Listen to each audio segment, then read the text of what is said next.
राष्ट्रवादीच्या विलिनीकरणाचं घोंगडं भिजत असताना मध्येच एक नवी चर्चा सुरू झालेली आहे शिवसेनेच्या विलिनीकरणाची।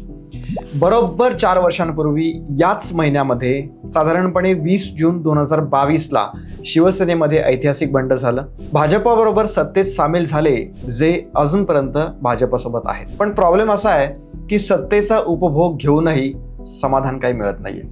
भाजपसमोर हतबल आहेत शिंदेसेना। शिंदेसेनेमध्ये अधूनमधून भाजपाच्या विरोधात कधी दबक्या आवाजात तर कधी थेटपणे कुणी ना कुणीतरी काहीतरी बोलत असतंच। पण त्यांच्या सुदैवाने भाजपातून अशी कोणतीही टीकात्मक प्रतिक्रिया येत नाही। तसं झालं असतं तर युती टिकलीच नसती। या सगळ्या कुरबुरी चालू असताना कुणाच्याही खरं तर ध्यानीमनी सुद्धा नाही तो विषय समोर आला शिवसेनेच्या विलिनीकरणाचा। कुणी सुरू केली शिवसेना विलिनीकरणाची चर्चा? शिंदेसेना भाजपासोबत सत्तेत समाधानी नाहीये का? शिंदेंच्या आमदारांचे भाजपावर नेमके काय आक्षेप आहेत? संजय राऊत यांच्या पश्चाताप व्यक्त करण्याच्या आवाहनाला प्रतिसाद देतील का एकनाथ शिंदे? उद्धव ठाकरे आणि एकनाथ शिंदे यांचं मनोमिलन होईल का? राष्ट्रवादीच्या विलिनीकरणापेक्षा शिवसेनेच्या विलिनीकरणाची चर्चा वेगळी कशी असे प्रश्न पडलेत सगळ्यांनाच। नेहमीप्रमाणे सर्व बाजू तपासणार आहोत। सो व्हिडिओ पूर्ण पहा, तुमच्या प्रतिक्रिया कमेंटमध्ये येऊ द्या, सोबतच चॅनलला सबस्क्राईबही करा।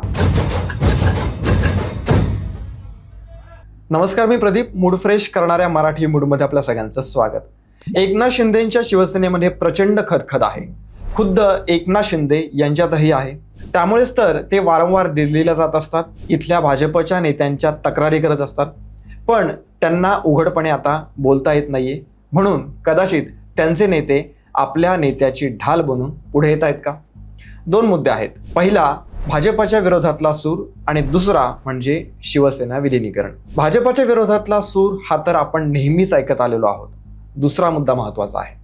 या विलिनीकरणाची चर्चा उद्धव सेनेचे विधान परिषद आमदार अंबादास दानवे यांनी सुरू केली असा दावा शिंदे सेनेचे सिल्लोडचे आमदार अब्दुल सत्तार यांनी अलीकडेच केला। या 2 नेत्यांची रस्त्याच्या मध्ये अचानकच भेट झाली। माध्यमांचे कॅमेरे सोबत होतेच हे विशेष।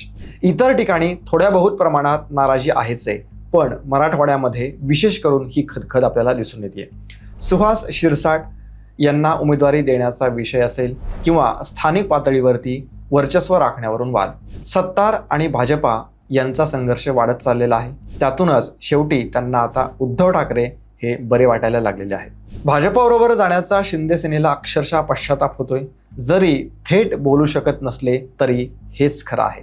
पण असं असलं तरी दोन्ही शिवसेना एकत्र येऊ शकतील का? शक्यता तपासून बघूया।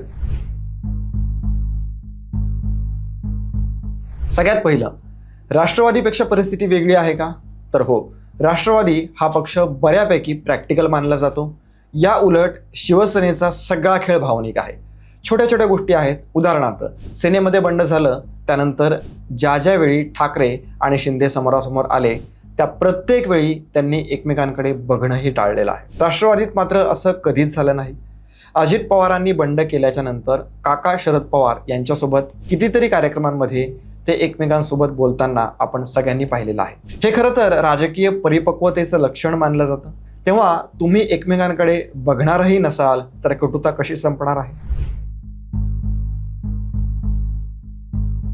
राष्ट्रवादी आणि शिवसेना यांच्यात या 2 मुद्द्यांचा विचार केला तर बरीच उत्तरं मिळतील। राष्ट्रवादीतलं नेतृत्व म्हणजे शरद पवार आणि अजित पवार हे विलिनीकरणाबाबत सकारात्मक होते। कार्यकर्त्यांचीही तशी इच्छा होती, पटेल तटकरे वगैरे मंडळी वगळता। त्यामुळे वातावरण निर्मिती बऱ्यापैकी झालेली होती। अजित पवारांची प्रबळ इच्छाशक्तीही होती, पण या केवळ शक्यताच राहिल्या। ही चर्चा सध्या थांबलेल्या अवस्थेमध्ये आहे। इकडे शिवसेनेत काही कार्यकर्त्यांची इच्छा असली तरी नेतृत्व मात्र अजून 36च्या आकड्यांमध्येच आहे। एकनाथ शिंदे काही बोलायला तयार नाहीयेत आणि उद्धव ठाकरे किंवा मग आदित्य ठाकरे मिंधे हा जप सोडायला तयार नाहीयेत। कसं मनोमिलन होणार आहे? मागच्या जवळपास सर्वच निवडणुकांमध्ये ठाकरे फेल झाले। अर्थात त्याला त्यांची कार्यपद्धती जबाबदार होती। सध्या ठाकरेंचा पक्ष नाजूक स्थितीमध्ये आहे। नेता आणि कार्यकर्ता यांच्यात संवादच नाहीये। म्हणजे सामान्य कार्यकर्त्यांना उद्धव ठाकरे भेटत नाहीत, बोलत नाहीत। त्यामुळे सामान्य कार्यकर्ता जो आहे ना तो अस्वस्थ आहे। लक्षात घ्या, अशाच अस्वस्थतेचा उद्रेक झाला होता 2022ला. पण त्यानंतरही उद्धव ठाकरेंच्या कार्यपद्धतीमध्ये काडीचाही बदल झाला नाही. त्यामुळे आत्ता जे त्यांच्यासोबत आहेत त्यांना भविष्यातली भीती सतावते. म्हणूनच शिंदेशी समझोता करण्याचा सूर हा आळवला जातोय. पण ठाकरे अजून मिंध्यांच्या जपात अडकले असतील तर त्यांना कोण बाहेर काढणार? आम्ही मातोश्रीवर बसलेलो आहोत उद्धव साहेबांच्या नेतृत्वाखाली.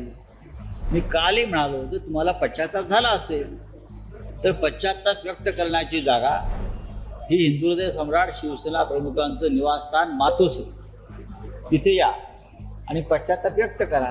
ही संजय राऊत यांची 3 जूनची प्रतिक्रिया. गिरे तो भी टांग ऊपर अशी प्रतिक्रिया या वागणुकीला दिली जाऊ शकते. ठाकरे सध्या सत्तेत नाहीयेत, येण्याची शक्यताही सध्या तरी दिसत नाहीये. नेते कधीही साथ सोडू शकतात. अशा वेळी अटी शर्ती घालून काय शिवसेनेचं हित साधलं जाणार आहे काय? मातोश्रीवरती येऊन एकनाथ शिंदे पश्चाताप व्यक्त करतील ही शक्यता जवळपास दुरापास्त आहे. किमान नजीकच्या काळात तरी असं काहीही होणार नाहीये असं वाटतं. दोघांनीही नमतं घेतलं तरच यात काहीतरी डेव्हलपमेंट होण्याची शक्यता आहे. शिंदे आता कोणाच्या नेतृत्वात काम करतील? एकनाथ शिंदे हे मुख्यमंत्री राहिलेले नेते आहेत. ते सध्या बंडखोरीतून निर्माण झालेल्या शिवसेनेचं नेतृत्व करतात. म्हणजे ते सध्या बॉस झालेत. अशा वेळी उद्धव ठाकरेंकडे जाऊन एक पायरी खाली यायला ते तयार असतील का? तर त्याचं उत्तर नाही असं देता येईल. म्हणूनच कार्यकर्त्यांना कितीही वाटलं तरी शीर्ष नेतृत्वाला जोवर काही वाटत नाही तोवर यात काहीही होणार नाही.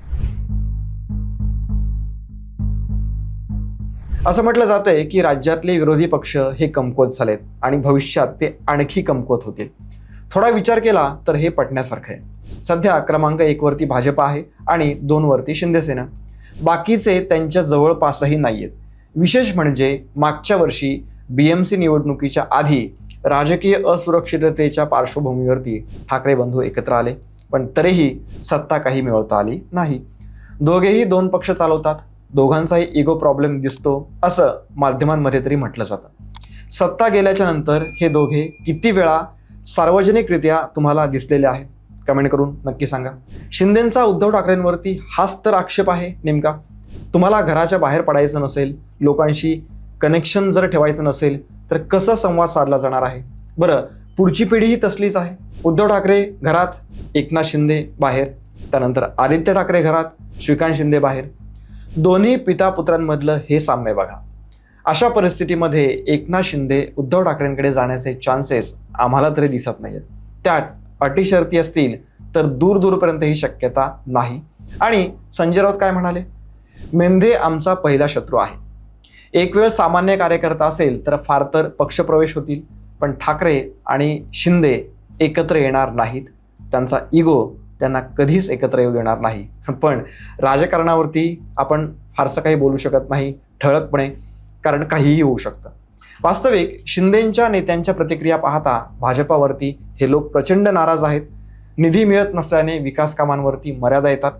अशीच परिस्थिती कायम राहिली तर एक शक्यता आहे, ती म्हणजे शिंदेंचे जे काही लोक आहेत ते क्रमाक्रमाने भाजपामध्ये जाऊ शकतात.